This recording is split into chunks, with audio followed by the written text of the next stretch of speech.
So reasons why you are not losing weight. I posted something this week about potential reasons why if you're not losing weight, why it could be. And I just wanted to elaborate on something based on some of the feedback and the questions that I received. Now, in terms of tracking, listen, if you measure it, you will manage it. And for most people, they've got no real idea of how their current habits and their diets affect them. And when I ask people and they have put on weight consistently over a period of months and years, it's not because they had like one big night out and oh my God, that's how they've done it.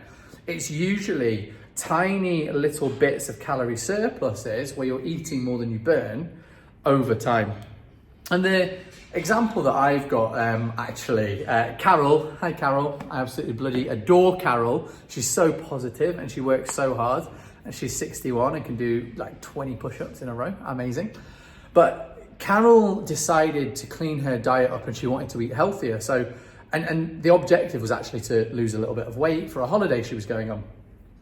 Carol has a sweet tooth and there is nothing wrong with that. But what Carol did was she got rid of the sweets and the chocolate she was eating and then replaced them with nuts. Now nuts have a lot more nutrients in, they've got some good fats, they've got things that really help your body. But when you want to lose weight, you need less calories. When we eat food, we convert that food into energy, and if we don't use that energy, we store it. And by replacing those sweets with those nuts, even if they are objectively healthier, Carol was eating more calories and her weight was going up. And it was only through working with someone like me where I'm like, listen, it doesn't matter what you feel, like this is your body, it takes in energy and it stores that energy if you don't use it. So we got rid of the nuts and then she lost like half a stone in about 4 weeks. It's as simple as that, but sometimes it takes a little bit of awareness of how much you are eating and what that food is composed of to actually get the results. Number 2 that I posted yesterday was about weighing portions out. And everybody that I start coaching thinks that they know how much they're eating. And I'll usually sort of say something to challenge them like, listen, I'll give you your next month of coaching free if you weigh your portions out and you're tracking what you say you're eating. I use the example of my dad all the time. He came up to stay with me. He poured a bowl of cereal out. I can't remember what it was. I don't really eat cereal. I don't know, just don't really like it. But I asked him, how much cereal do you think is in that bowl? And he guessed one portion, 30 grams with milk. And it was actually something like 110 grams. And it's not because he's greedy, although, do you know what? Maybe that is where I got it from.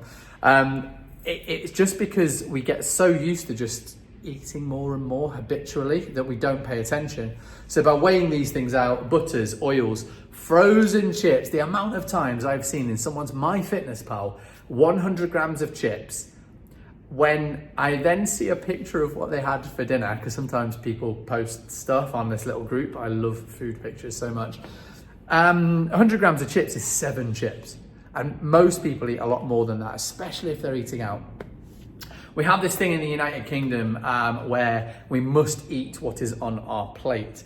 And that comes from this World War II, when we were rationing. Do you know what I mean? Your parents would say to the sort of war children, eat what's on your plate or you don't get a pudding. And this reward system around eating everything started. Then those parents passed it down and passed it down.